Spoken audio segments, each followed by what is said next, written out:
Quem é você? Quem sou eu?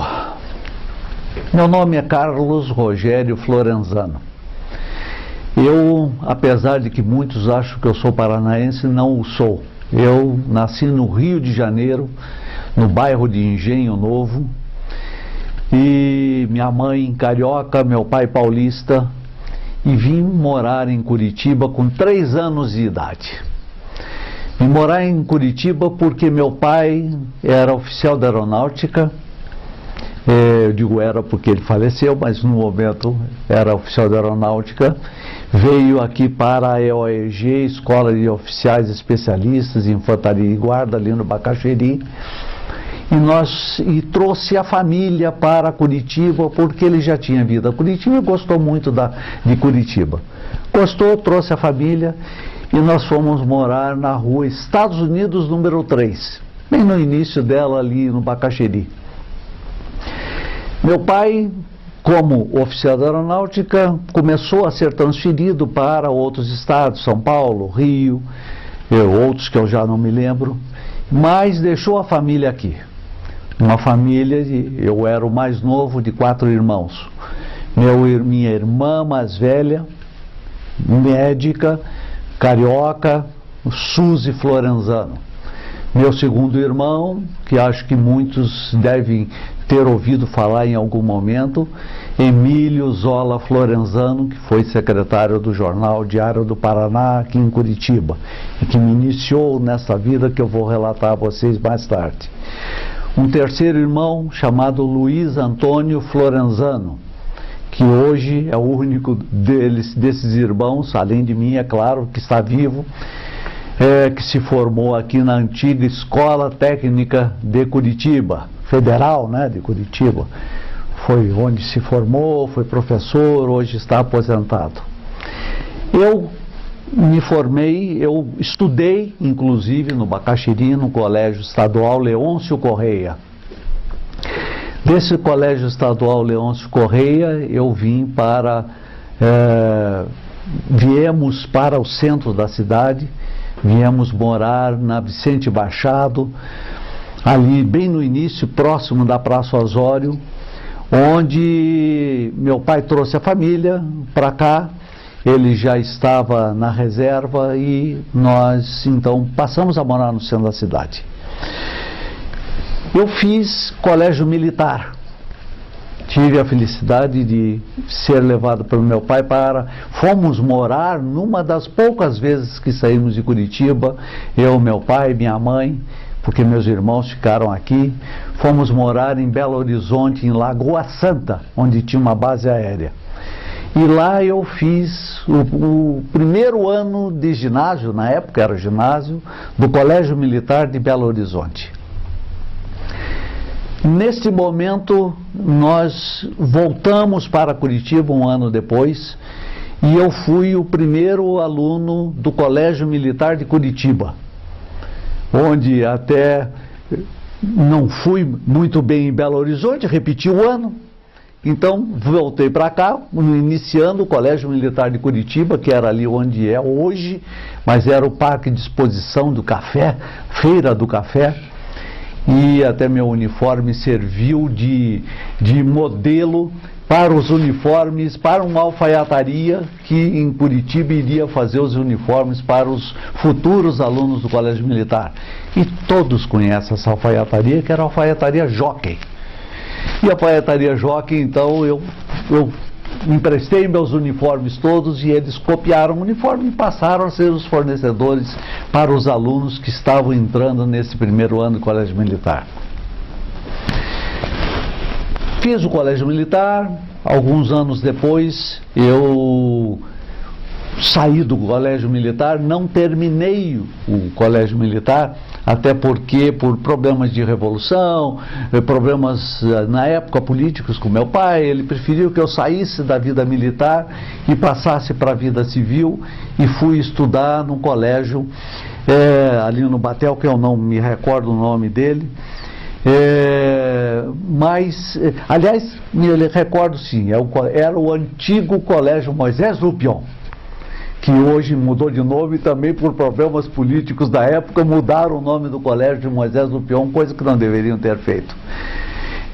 Feito isto, eu, num determinado momento, meu pai viajando como militar, a família ficando aqui, minha mãe Esther ficando aqui com meus irmãos, cada um já seguindo seus caminhos, minha irmã se formando em medicina na Universidade Federal do Paraná, o Emílio se formando em jornalismo, o meu irmão Luiz Antônio se formando na escola técnica, e eu, com pouca idade, eu tive que começar a trabalhar. Nesse momento, meu irmão, Emílio Zola, era funcionário do Diário do Paraná, um órgão dos Diários Associados, que foi a escola de jornalismo desse estado. Por lá passaram, acho que 99% dos sensacionais jornalistas paranaenses. Todos eles. Não quero me lembrar de poucos para não cometer nenhum deslize. Mas lá foi a escola de jornalismo do Paraná. Todos eles, todos os jornalistas que saíram de lá foram para algum lugar, foram embasados muito bem. E o meu irmão me arrumou um emprego lá. E vejam a coincidência do destino, ele me arrumou o emprego, onde eu quero até tecer um agradecimento a uma pessoa que era diretor do Diário do Paraná, Dr. Nereu Maia Toniati. Uma pessoa espetacular e que foi meu primeiro empregador. Ele me arrumou um emprego e me colocou, sabem aonde, senhores? No departamento de publicidade do Diário do Paraná. Fui trabalhar lá com um chefe chamado Ademar Gailite. Ademar Gailite era um funcionário daqueles ferrenhos, daquele tempo antigo, chefe, né? E lá era chefe de publicidade, não existia ainda esse negócio de diretor comercial, essas coisas. Era chefe de publicidade, né? E junto tinha, inclusive, um companheiro que alguns devem conhecer, Madir Moreira, que era um publicitário e era um artista também de teatro. Fazia teatro aqui em Curitiba, já falecido. E com esses dois eu aprendi a trabalhar com publicidade. No trabalhar com publicidade, trabalhando no Diário do Paraná, com um ano de Diário do Paraná mais ou menos, esse meu irmão Emílio Zola,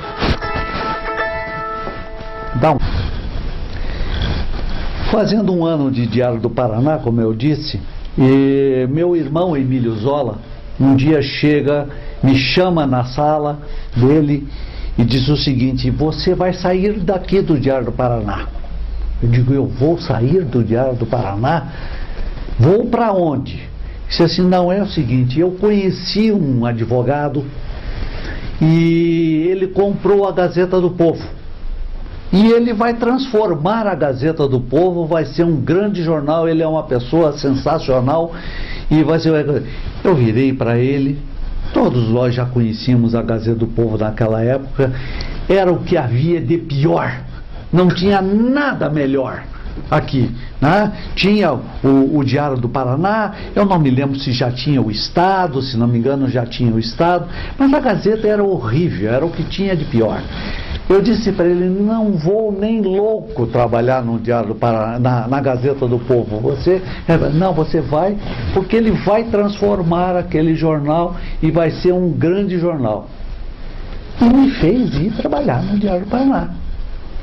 Me fez ir trabalhar no Diário do Paraná. E lá fui eu, fui conversar então com o dono do jornal, Dr. Francisco Cunha Pereira Filho. E ele me contratou, sabe o que, senhores? Para cuidar dos classificados da Gazeta do Povo. Era uma bagunça total, os classificados, tinham histórias mil que aconteciam lá, as máquinas linotipos ficavam nas janelas próximos à rua e tinha gente que passava assim o dinheiro com o anúncio pela grade, aí o sujeito punha o anúncio, compunha o anúncio, era um caos. E eu fui trabalhar lá para cuidar dos classificados da Gazeta do Povo. E tentei dar um jeito naquilo lá, tentar arrumar aquilo lá. E o que aconteceu? Eu tinha um chefe lá, que era o chefe de publicidade da Gazeta do Povo na época, que se chama, ainda está vivo, e é uma história muito interessante, porque ele se chama Jorge Isfer Kaluf. Ele hoje tem uma imobiliária chamada Coimpa. E o Jorge Isfer Kaluf trabalhava no departamento de publicidade, né, porque não era comercial na época.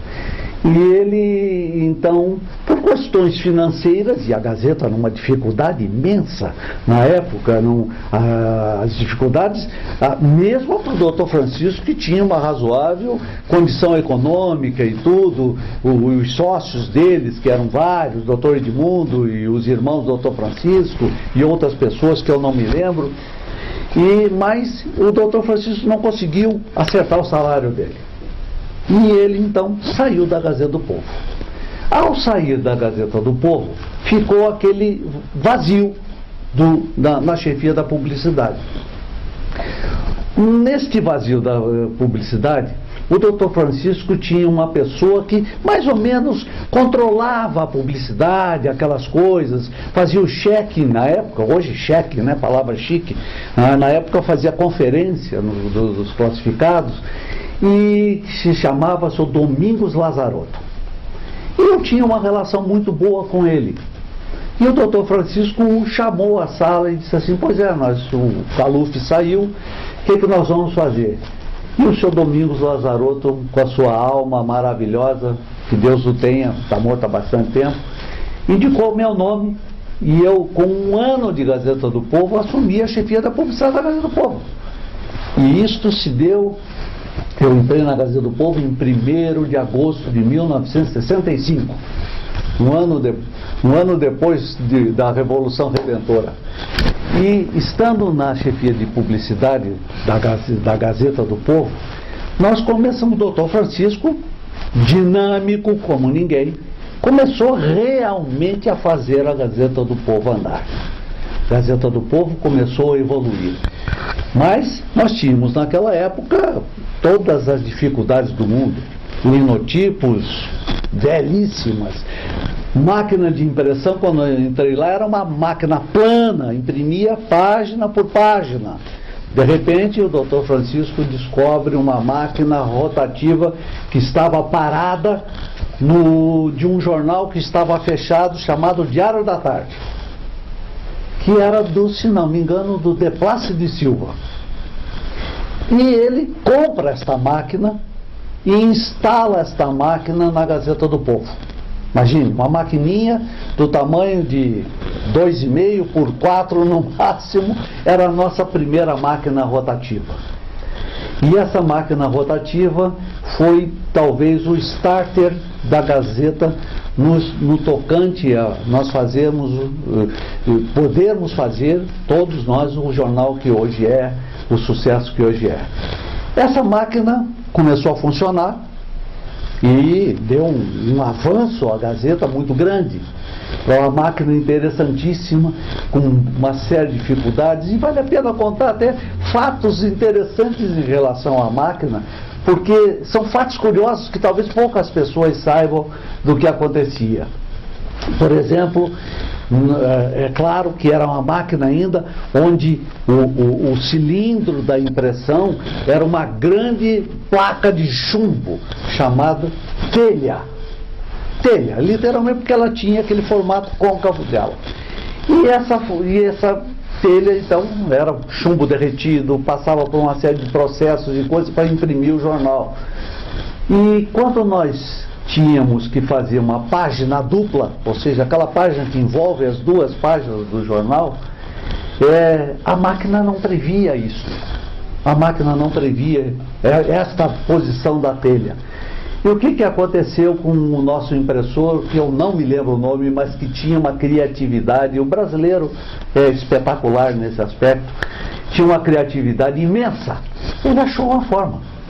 Ele pegou uma máquina de furar, com broca, e furava o cilindro da máquina, a telha, e a parafusava, chave de fenda e parafuso, essa telha no cilindro da máquina e nós conseguíamos fazer a página dupla com sucesso. Mas isso redundou no negócio. Quando o Dr. Francisco resolveu evoluir mais ainda, e já estava com a condição razoável econômica para poder comprar uma máquina que fizesse jus à Gazeta do Povo, já crescendo, já disputando a liderança do mercado aqui com os outros jornais que tinha. Quando nós paramos a máquina e substituímos pela que estava nova, esta máquina, o cilindro da máquina parecia uma peneira, porque cada vez que vinha uma página dupla, os furos não coincidiam. Então ele tinha que fazer novos furos, e novos furos aqui, novos furos ali. Então se você quisesse peneirar farinha no cilindro daquele, dava tranquilamente, porque você tinha uma sensacional peneira. Essa máquina até o Dr. Francisco, imagino que esteja por aí, doou essa máquina, acho que se não me engano, para o Museu da Imprensa Oficial, qualquer coisa assim. Mas essa transição de máquina, o Dr. Francisco comprou uma máquina, muito interessante essa história também, uma máquina de um jornal de Santos, que tinha, por qualquer motivo, ele não deu certo com a máquina. Nos vendeu a máquina, o Dr. Francisco comprou, e foi uma luta, senhores. A máquina não funcionava de jeito nenhum.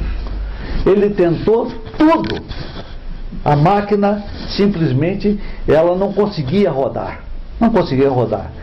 E numa das vezes que ele desistiu da máquina, essa máquina, para o senhor ter uma ideia, ela estava torta.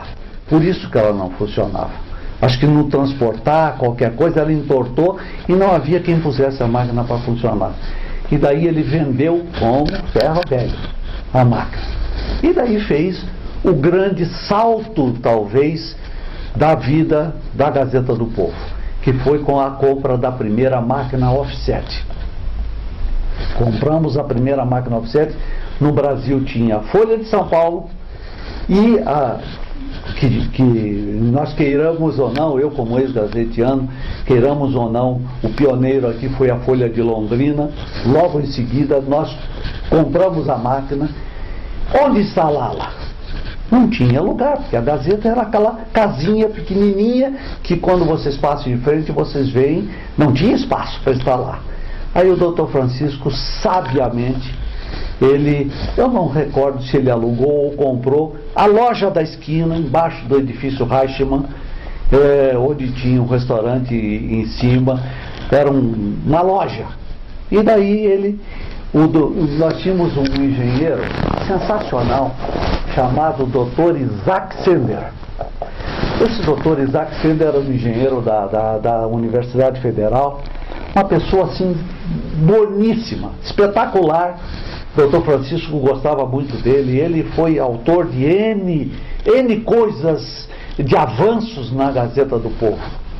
E ele conseguiu encaixar esta máquina rotativa na loja da esquina, onde hoje é a loja de classificados da Gazeta do Povo, na esquina. Ele conseguiu encaixar a máquina. A máquina coube, assim, meio metro para lá, meio metro para cá, a máquina deu certinho, não tinha espaço para se pensar. E veio um americano, esse americano começou a montagem da máquina. Claro, o Dr. Francisco falava muito bem inglês, e eu tinha uma certa fluência com o inglês, ficava lá com o americano, conversando com ele, atendendo às necessidades dele, e montamos a máquina offset. Essa máquina offset começou a rodar, e ali, senhores, acreditem, foi simplesmente uma linha sucessiva de crescimento constante. A Gazeta do Povo cresceu porque ela apresentou qualidade de impressão, coisa que o chumbo não permitia. Infelizmente, nosso maior concorrente na época não se aventurou nisso. Foi se aventurar mais tarde, que era o jornal Estado do Paraná, do meu querido amigo Dr. Paulo Pimentel. Mas ele deixou passar o momento da offset e nós entramos. Quando ele entrou, nós já estávamos líderes de mercado. Mas foi muito bom isso.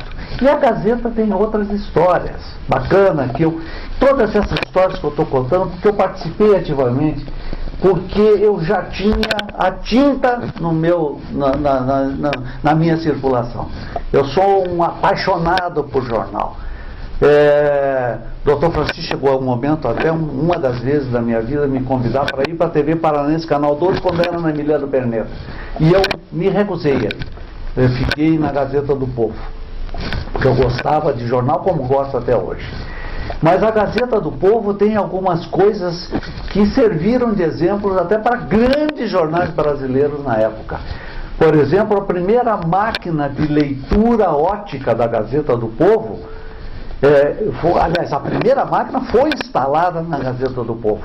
Era uma máquina de leitura ótica, onde os redatores batiam suas matérias em laudas, em máquinas IBM, aquelas que tinham aquelas esferas, e estas laudas eram colocadas nessa máquina de leitura ótica, que lia o que eles tinham feito, e perfurava uma fita como aquelas de telégrafo.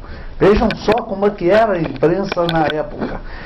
E esta fita, então, ia para um outro computador, que então fazia a leitura dessa fita perfurada e gravava no papel fotográfico. Um papel como se fosse uma fotografia. E esse papel, então, ia para uma área chamada PAST, que fazia montagem, onde a gente fazia montagem das páginas, fazia montagem, deixava espaço para os anúncios e tudo mais, diagramado pela redação. Esta máquina de leitura ótica era tão espetacular que alguns jornais brasileiros passaram a adotá-la na sequência. Esses jornais brasileiros, Folha de São Paulo, Estadão de São Paulo, o Globo, a RBS, na época não era a RBS, mas era vieram a Curitiba, mandaram seus técnicos para aprender a trabalhar com essas máquinas, porque só nós tínhamos essas máquinas de tão modernas que elas eram. Dr. Francisco eu digo que ele tinha uma bola de cristal, ele conseguia prever as coisas, ele estava sempre além do tempo dele. Ele, apesar de advogado, talvez ninguém tenha sido mais jornalista do que ele nesse estado. Ninguém. A minha afeição por ele é muito grande, talvez até eu exagere nos elogios a ele, mas essa é a verdade.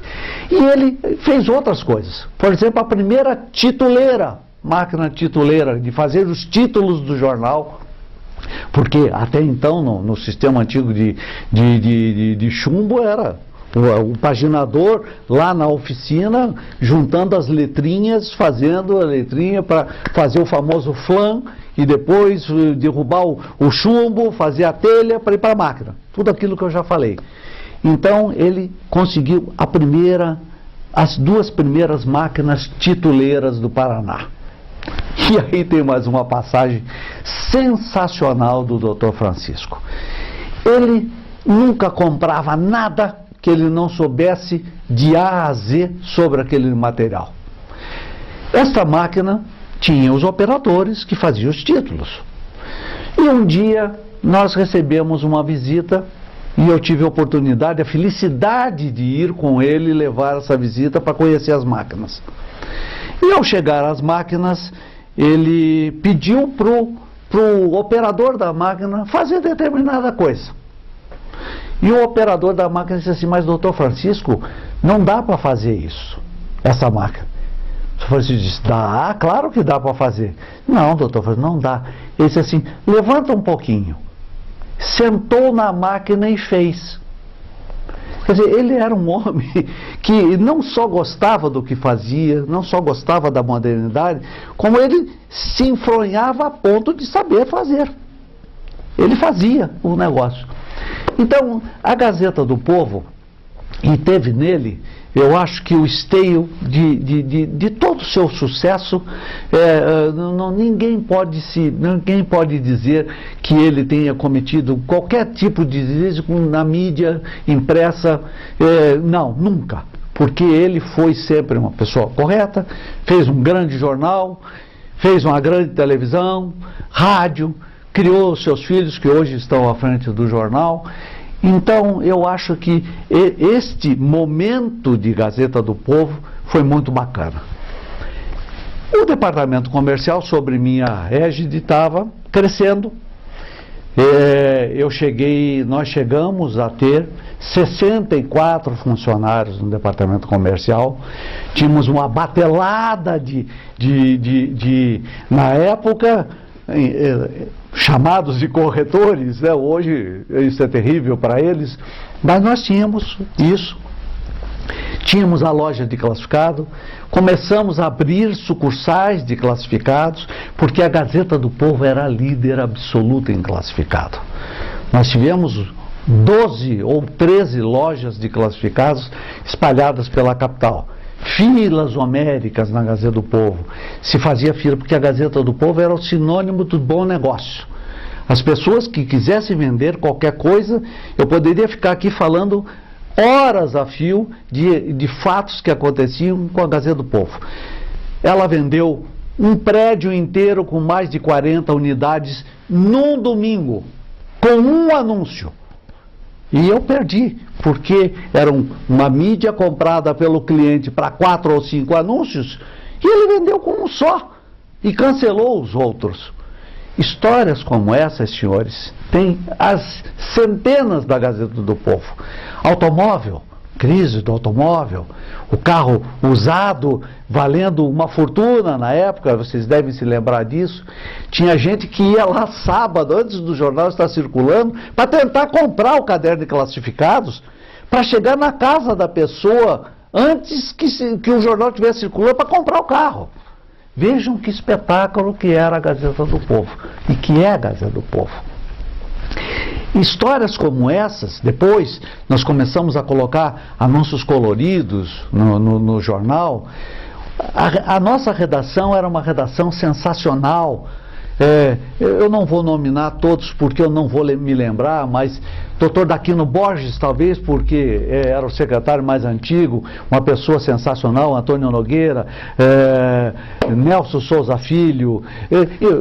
Vou ficar por aqui para não cometer nenhum deslize, nenhum esquecimento, por favor. Mas nós tínhamos uma redação sensacional, uma redação focada nas coisas. A Gazeta noticiava, estava noticiado, era pura verdade. E outra coisa, não se deixava sair nada que não tivesse efetivamente comprovação. O Dr. Francisco tinha um cuidado imenso com isso. O Dr. Francisco lia todas as colunas que eram enviadas para a Gazeta do Povo, sejam das pessoas contratadas como de colaboradores. A mesa dele ficava com pilhas e pilhas de colunas que ele lia, selecionava, mandava para a redação publicar. Outra faceta do Dr. Francisco muito interessante, que eu estou contando isso porque são coisas que me marcaram pelo formato como era a coisa. Por exemplo, as páginas, depois de feita a diagramação da página com as matérias coladas ainda na época, antes de se fazer o fotolito, não é como hoje que o computador faz tudo. As páginas, ele selecionava as páginas e as páginas tinham que ir para a sala dele, onde ele lia tudo antes de sair. Ele não fazia censura, mas ele tirava as coisas que não diziam respeito à qualidade editorial da Gazeta do Povo. Então ele tinha um cuidado muito grande com a qualidade editorial da Gazeta do Povo. Colunistas já sabiam disso, tomavam cuidado, né? Até no colunismo social, o Dr. Francisco lia a coluna do Dino Almeida, um dos maiores colunistas que esse Paraná já teve, ou o maior que esse Paraná já teve. Ele lia todo dia. E se tivesse alguma coisa, ele passava a mão no telefone, ligava para o Dino, olha, está assim, essa. Então, o cuidado da época do Dr. Francisco com a nossa Gazeta do Povo era tamanho que aconteceu o que aconteceu. A Gazeta virou líder absoluta, total e absoluta.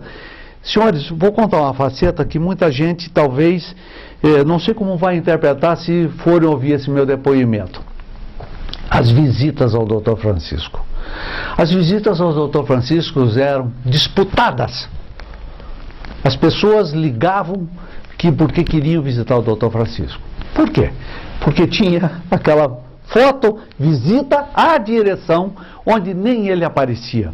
Reparem que o Dr. Francisco, com todo o potencial que tinha, todo o poder que tinha, porque ele era poderosíssimo, ele não aparecia. Ele fazia questão de mostrar em cima da mesa dele o exemplar da Gazeta do Povo e quem o estava visitando. E essas visitas eram agendadas e coisas, gente que às vezes me telefonava pedindo para que eu interferisse junto a quem marcava as visitas, para que pudesse fazer a visita. Porque, senhores, sair na Gazeta do Povo em visita ao Dr. Francisco era o ápice para qualquer pessoa. E eu, choque ou não choque, quem visitou e que vai ver isso aqui, mas as pessoas todas adoravam fazer a visita ao Dr. Francisco e serem registradas as suas presenças lá. Então, são essas facetas que aconteciam na Gazeta do Povo e que chamavam a atenção. E nós tínhamos e nossa tiragem começou a crescer. Nós, em número de páginas, nós fomos o maior, eu digo nós fomos, ainda me perdoem, eu ainda me considero gazetiano, mas nós fomos talvez o maior jornal deste país em número de páginas. Chegamos a tirar 180 páginas. A Gazeta pesava no domingo 1,2 kg. Existe ainda uma banca ali no Batel, a banca do Batel, que vendia em média no domingo 1.200 exemplares. E se você não chegasse cedo, esses 1.200 exemplares se esgotavam. E daí era uma busca, o dono da banca chama-se Ingomar Heidorn. E ele ficava, eu entrava na banca, Rogério, eu preciso mais jornal. Eu digo assim, não sei como, eu vou ligar para o Dr. Francisco. Ligar para o Dr. Francisco, não dava 20 minutos. De algum lugar o Dr. Francisco arrumava os jornais e mandava, porque era a banca que mais vendia jornal Gazeta do Povo nessa cidade. Então, isto daí tudo mostra o quanto a Gazeta foi importante para o crescimento da mídia impressa nesse Paraná. Nada se aproximou. Tivemos tentativas de concorrência de todas as ordens, mas nenhuma bem sucedida. Não digo que seja por falha da pessoa, mas é porque a Gazeta era muito forte. A Gazeta tinha um potencial muito grande. Não só potencial de conteúdo, como potencial de resultado econômico para as pessoas. Colocar um anúncio na Gazeta do Povo era sinônimo de resultado. A pessoa vendia. Não tinha dúvida. Isso é ponto pacífico. Então a minha história na Gazeta, e com isso nós passamos a fazer parte da Associação Nacional de Jornais, a Gazeta entrou para o IVC, a Gazeta tinha presença brasileira, todo mundo, nós tínhamos reuniões da NJ que a gente fazia em diversos estados do Brasil, onde iam todos os jornais, não tinham quem não conhecesse a Gazeta do Povo aqui no Paraná. Não tinham, e ainda elogiavam, porque nos perguntavam como é que a gente conseguia fazer 180 páginas. Era o maior caderno imobiliário, era o maior caderno de emprego, era o maior caderno de classificados, era tudo maior. A Gazeta devia ser Big Gazeta do Povo. Então, essas coisas gazetianas são sensacionais, são todas sensacionais. Eu fiquei lá por 39 anos, de 1º de agosto de 1965 a junho de 2004, quando eu saí aposentado e não sabia exatamente que caminho seguir. Não demorou muito tempo, eu tive um ilustre convite do Dr. Paulo Pimentel, que me chamou e me convidou para ir para o Grupo Paulo Pimentel, onde tinha o Estado do Paraná e a Tribuna do Paraná. Com muita honra fui para lá e, como me empenhei na Gazeta do Povo, me empenhei também lá. Fizemos muitas coisas, todos juntos. O Dr. Paulo também é uma pessoa também inovadora, uma bela sede, boas máquinas, uma bela redação, 2 belos jornais. A Tribuna do Paraná talvez fosse o meu maior concorrente na época, era o jornal que a gente ficava naquela coisa de ver, saiu lá, saiu aqui na Gazeta, não saiu num, não saiu no outro. Então, era um ambiente delicioso, uma época deliciosa. Fiquei lá até o Dr. Paulo vender o jornal, e aí eu fui, com a venda dos jornais, eu fui convidado por vários jornais para abrir uma empresa onde representasse alguns jornais do interior e da capital. E achei que era uma boa ideia e criamos a Rede Diários do Paraná. A Rede Diários do Paraná, lamentavelmente, não teve maior sucesso, porque como eram 10 ou 12 sócios, qualquer empresa com 10 ou 12 sócios, é impossível que dê certo, né? Porque é claro que tinham jornais que tinham mais resultados, que tinham medianos e os que tinham pouco, e isso criava um certo atrito não digo, mas uma certa cobrança, porque todos tinham que participar com cotas iguais e tudo mais. E isto durou uma gestação.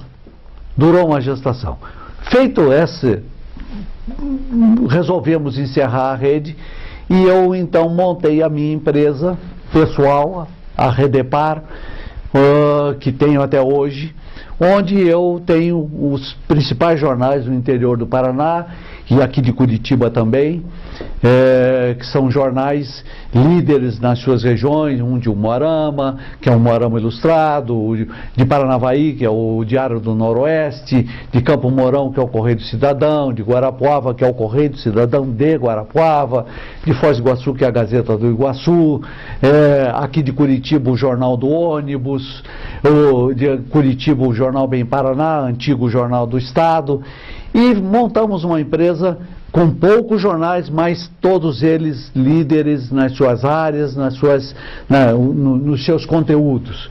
Com isso, eu consegui manter esse estado, porque eu gosto de trabalhar com publicidade. Publicidade é o meu forte, sempre foi. Não precisei fazer curso nenhum, sou autodidata nisto.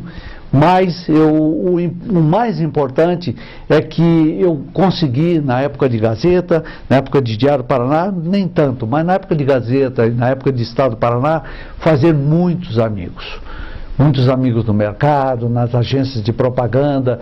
Muitas delas saíram da Gazeta do Povo, do meu grupo de contatos, até agências líderes, até tem uma agência líder em Curitiba, que eu posso mencionar sem problema nenhum, até porque é bacana para ela, a Opus Propaganda do José Dionísio Rodrigues, que era redator da Gazeta do Povo e saiu para montar sua agência junto com o Rafael de Lala, né? Que hoje é uma das maiores agências do Paraná, quiçá do Brasil. Então, muitas dessas agências e muitos dos meus antigos corretores executivos montaram suas agências com muito sucesso, Nazir Arriola, Luiz Carlos Miller, enfim, Adalberto Gelbeck, Carl Gelbeck, todas essas pessoas que hoje ainda têm algum envolvimento com a área de publicidade, fizeram parte da história da Gazeta do Povo. Eu quero deixar bem claro aqui o seguinte: eu não fiz a Gazeta do Povo sozinho, por favor. Fomos uma belíssima equipe. Dr. Francisco, logo abaixo do Dr. Francisco, o Dr. Dilmar Abílio Archegas, um diretor executivo financeiro como ninguém, que tem que se ter a história do Dr. Dilmar, porque o Dr. Dilmar fez parte da Gazeta do Povo, foi um auxiliar do Dr. Francisco, como poucos donos de empresa têm. Se todos tivessem auxiliares como o Dr. Dilmar, todas as empresas, aí seria uma felicidade geral, mas todas as empresas seriam enormes, né? Como o Dr. Francisco, Dr. Edmundo Lemansky, de saudosa memória, pessoa a quem eu tenho um carinho imenso também, porque era uma pessoa assim que conseguia conviver com o Dr. Francisco maravilhosamente bem. Era o tipo do sócio ideal, todo mundo queria ter, porque o Dr. Francisco, a direção da Gazeta do Povo, e o Dr. Edmundo como sócio, colaborando, participando dos projetos que vinham da sala do Dr. Francisco, da cabeça do Dr. Francisco, da equipe do Dr. Francisco. Então, hoje, quando eu vejo a Gazeta do Povo, dirigida pela Ana Amélia, pelo Guilherme e pelo Mariano, né, eu vejo que eles seguiram perfeitamente as ideias dos pais. Eu até vou contar um fato interessantíssimo, que voltar um pouquinho no tempo do Dr. Francisco. Um dia, já a Ana Amélia trabalhando na Gazeta do Povo e fazendo o caderno Cultura G. Se os senhores se lembram, chamava-se Cultura G e não o G de hoje. E um dia, na sala dele, eu fui conversar com ele e eu disse: Dr. Francisco, a Ana Amélia só tem um defeito. Como eu falei defeito, ele arregalou os olhos. Defeito, Rogério? Que defeito ela tem? Disse assim: ela nasceu mulher, porque o resto ela é igual ao senhor, doutor Francisco. Ela adora o jornal, adora o que faz e faz bem feito. Então isso é um negócio muito interessante, porque ele tinha um carinho, tinha um carinho, né? Lamentavelmente ele faleceu, tinha um carinho com os filhos e os criou para isso. Hoje eles fazem o jornal, tem as dificuldades da época, porque a época vem num processo de mudança de conteúdo, de meios muito grande, muito forte, que é difícil hoje você achar caminhos para tudo isso aí. Você tem que estar, lamentavelmente, tateando algumas coisas. E eles têm feito um esforço enorme para isso daí. Né? Então, com isso, o mercado como um todo se valorizou. Porque nós podemos dizer que o Paraná teve e tem o maior jornal do Paraná, tem a televisão, a maior televisão do Paraná, boas rádios, enfim, nós não podemos deixar essa história acabar.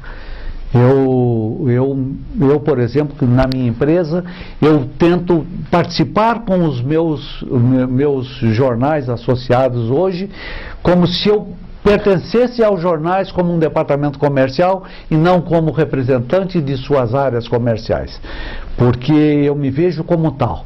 Então, senhores, eu acho que um pouco da minha história está aí contada. Meus anos de Diário do Paraná, meus anos de Gazeta do Povo, meus anos de Grupo Paulo Pimentel e agora da minha empresa. Eu quero voltar só um pouquinho atrás, num fato interessante também. Dentro das histórias da Gazeta do Povo, nós tínhamos o maior caderno imobiliário. Nosso caderno imobiliário eram 100 páginas, páginas e mais páginas inteiras. Todas as imobiliárias de Curitiba estavam na Gazeta do Povo. E é claro que nós estávamos num país inflacionário. E a gente tinha que fazer reajustes de preços e tudo mais. E as imobiliárias, como o doutor Francisco sabiamente, ele dizia o seguinte: nós não precisamos ganhar dinheiro com as imobiliárias. Elas precisam pagar a conta, Rogério. Agora, tem um detalhe: elas vão nos trazer leitura. Elas vão nos trazer outros leitores. E não dava outra coisa. Ele estava absolutamente certo. Porque quem comprava a Gazeta do Povo não comprava só para ler o caderno imobiliário. Aliás, sobre isto do caderno imobiliário, um dia eu cheguei para ele e disse para ele assim: doutor Francisco, vamos colocar na capa do caderno imobiliário uma imobiliária, porque alguém tinha me buzinado que, poxa, por que você não põe minha imobiliária na capa? Aí eu fui falar com o doutor Francisco. Ele disse assim: Rogério, nem pensar. E vou te dizer por quê. Porque se nós tivermos na capa do caderno imobiliário uma imobiliária e pegar um leitor que não está interessado em fazer negócio, ele vai tirar o caderno imobiliário, vai pôr do lado e vai ler o resto da Gazeta. E quem sabe se ali naquele caderno imobiliário não tinha alguma coisa que o interessasse e deixou de fazer um bom negócio e a imobiliária deixou de fazer outro bom negócio. E eu baixei a cabeça e disse: o senhor está coberto de razão. E continuamos a pôr matéria na capa do caderno imobiliário. Mas, voltando ao tema das imobiliárias, um belo dia eu mandava todo ano, né, a minha cartinha pedindo renovação do preço, mandava para o sindicato dos corretores imobiliários de imóveis do estado do Paraná, uma coisa assim, ia para o sindicato, não era tratado com cada um, o sindicato é que tratava, por todos. E eles me marcaram uma reunião.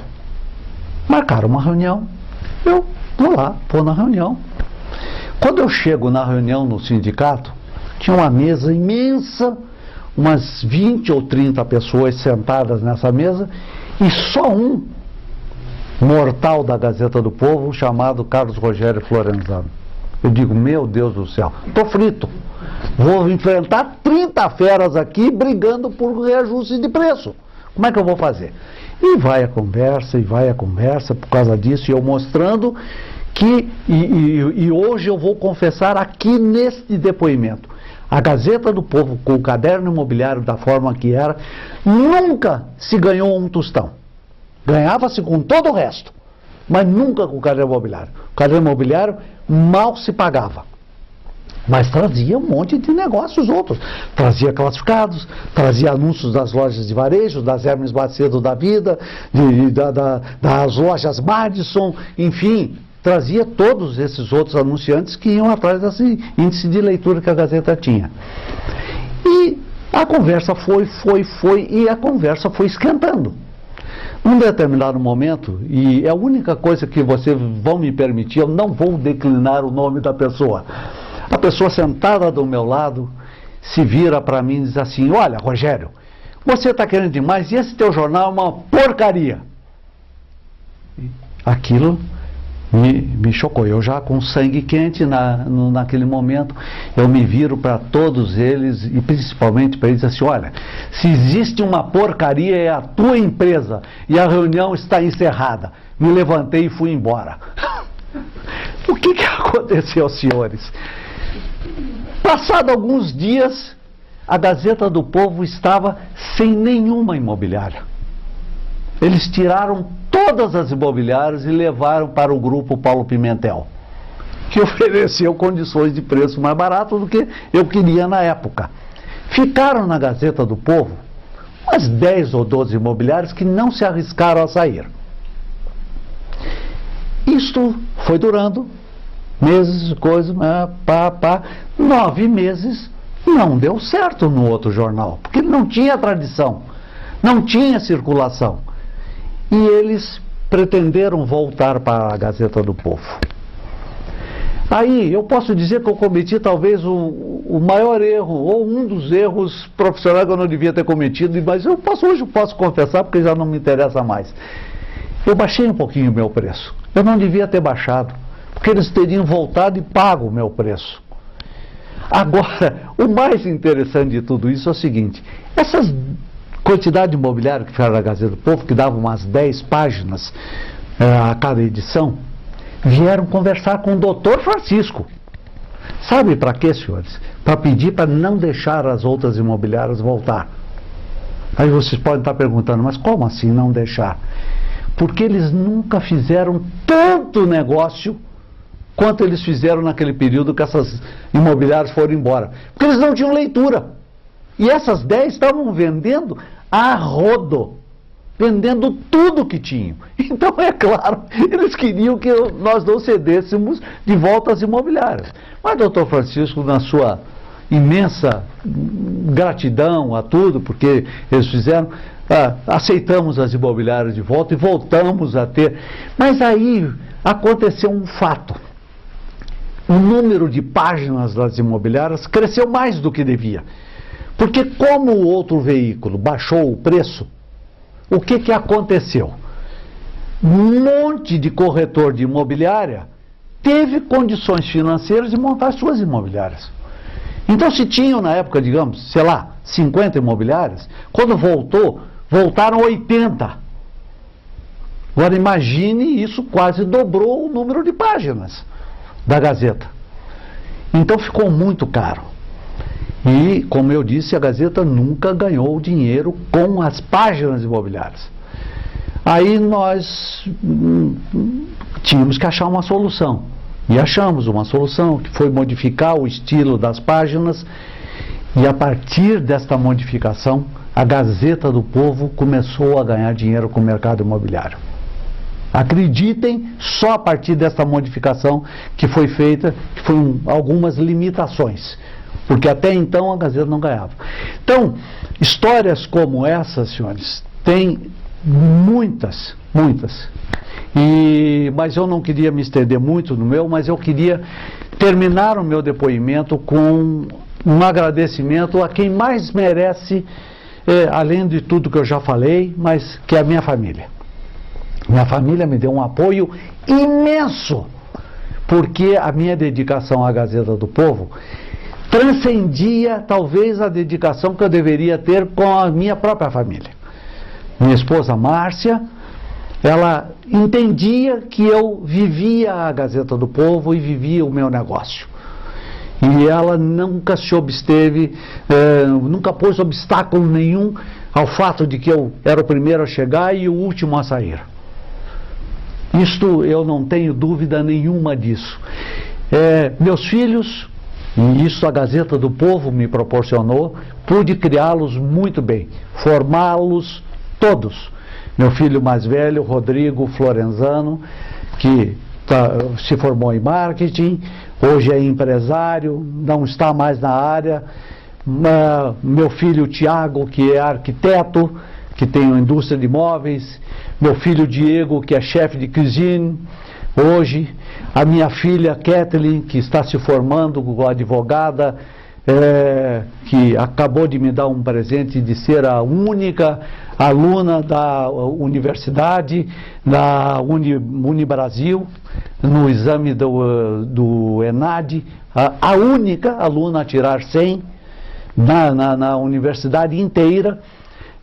Meu raspa do tacho, que é o meu filho Christopher, que foi o meu filho onde eu pude aproveitar um pouco da vida viajando com ele, porque ele corria de motocross e tudo mais, e onde eu aproveitei e confesso, me sinto mal de não ter feito as mesmas coisas com meus filhos mais velhos, mas graças a Deus eu tive um respaldo muito forte da minha esposa Márcia. Pude dar uma educação muito boa aos meus filhos.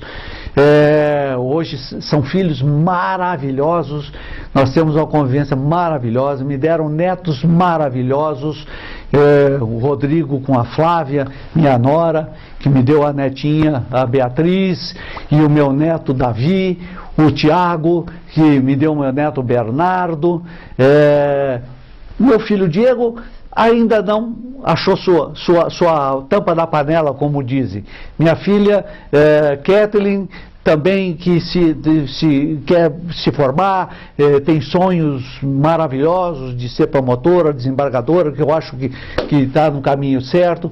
Meu filho Christopher, que foi o aluno mais novo formado na história da PUC, como engenheiro civil, ao entrar lá na época ele fez o vestibular com 15 anos, era aluno do primeiro ano colegial do Positivo, e entrou quando fez 16 anos, criou um problemão imenso, teve que entrar lá por força da justiça, e se formou como aluno mais novo em engenheiro civil, tem sua construtora, é dono de várias lojas junto com meu filho Rodrigo, lojas de material para telefonias, telefones e coisas.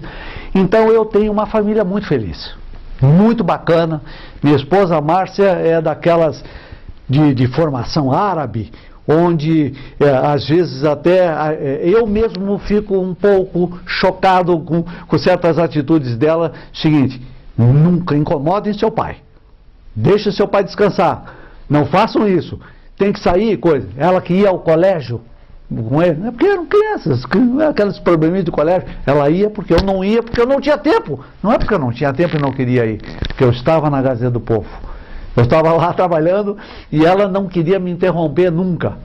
Então, a gente, como eu devo na minha vida profissional, doutor Francisco, eu devo na minha vida pessoal, a minha família, a minha esposa. E é assim que eu quero terminar.